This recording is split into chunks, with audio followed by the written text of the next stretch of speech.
এক ছিল একটা ছোট্ট গ্রাম। সেখানে থাকত এক সুন্দরী মেয়ে, নাম তার সিন্ডারেলা। তার বাবা ছিলেন একজন দয়ালু ব্যবসায়ী, আর মা ছিলেন একজন মমতাময়ী নারী। কিন্তু দুঃখের বিষয়, সিন্ডারেলার মা যখন খুব ছোট ছিল, তখন মারা যান। তার বাবা তাকে একাই বড় করলেন, কিন্তু একদিন তার বাবা ভাবলেন, আমার মেয়ের একটা মা দরকার। তিনি আরেকটি বিয়ে করলেন। তার নতুন স্ত্রী ছিলেন এক কঠোর মহিলা, আর তার সঙ্গে এল তার দুই মেয়ে, দ্রৌপদী আর কলাবতী। তারা ছিল ঈর্ষাপরায়ণ আর অহংকারী। সিন্ডারেলার জীবন বদলে গেল। সৎমা আর তার মেয়েরা বাড়িতে ঢুকছে। বর্ণনাকারী, কিছুদিন পর সিন্ডারেলার বাবাও মারা গেলেন। তখন থেকে সৎমা তার ওপর অত্যাচার শুরু করলেন। তাকে বাড়ির সব কাজ করতে হতো, রান্না, ঝাড়া, কাপড় ধোয়া। তারা তাকে নোংরা কাপড় পরতে দিত, আর রাতে ঘুমোতে দিত আগুনের পাশে ছাইয়ের ওপর। তাই গ্রামের লোকেরা তাকে ডাকত ছাইপ্রা মেয়ে। সিন্ডারেলা ছাইয়ের পাশে বসে কাঁদছে। সিন্ডারেলা, আপন মনে, আমার বাবা মা যদি থাকতেন, আমাকে এভাবে কষ্ট পেতে হতো না। রাজার নিমন্ত্রণ বর্ণনাকারী, একদিন গ্রামে খবর এল, রাজা তার ছেলে, রাজপুত্রের জন্য একটা বড় নাচের আসরের আয়োজন করছেন। রাজপুত্র বিয়ে করতে চান, আর সেই জন্য রাজ্যের সব মেয়েকে নিমন্ত্রণ করা হল। যে মেয়ে রাজপুত্রের মন জয় করবে, সে হবে রানী। একজন দূত ঘোষণা করছে, দূত, শুনুন, শুনুন। রাজার আদেশ, সব মেয়েরা রাজপ্রাসাদে আসবে। নাচের আসরে রাজপুত্র তার সঙ্গী বেছে নেবেন। বর্ণনাকারী, সৎমা আর তার মেয়েরা খুব উৎসাহিত হয়ে উঠল। তারা নতুন জামা সেলাই করতে লাগল, গয়না পরতে লাগল। সিন্ডারেলাও মনে মনে যেতে চাইল, কিন্তু সাহস করে বলল, সিন্ডারেলা, মা, আমিও কি যেতে পারি? সৎমা, হেসে, তুই ছাইপ্রা মেয়ে রাজপ্রাসাদে যাবি? হাসালি আমাকে। তুই বাড়ির কাজ কর, আমরা যাচ্ছি। দ্রৌপদী, তোর জন্য এই ছেঁড়া কাপড়ই যথেষ্ট।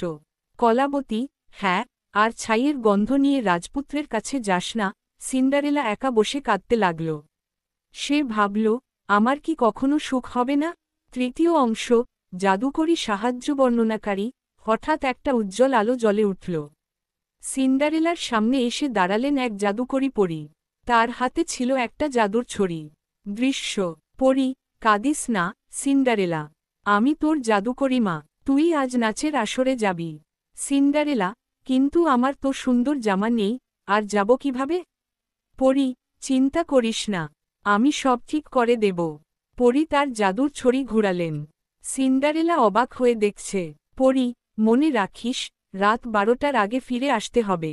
তারপর জাদু ভেঙে যাবে। সিন্ডারেলা, ধন্যবাদ, জাদুকরী মা। রাজপুত্র, আমি কি তোমার সঙ্গে নাচতে পারি? সিন্ডারেলা, লজ্জা পেয়ে, হ্যাঁ, অবশ্যই। বর্ণনাকারী, তারা নাচতে লাগল। সবাই তাকিয়ে রইল তাদের দিকে। সৎমা আর তার মেয়েরা বুঝতেই পারল না যে এই সুন্দরী মেয়েটি সিন্ডারেলা। তারা শুধু ঈর্ষায় জ্বলতে লাগল। দ্রৌপদী, ইউনিভার্সিটি, কে এই মেয়ে? আমাদের ছাড়া আর কে এখানে আসবে?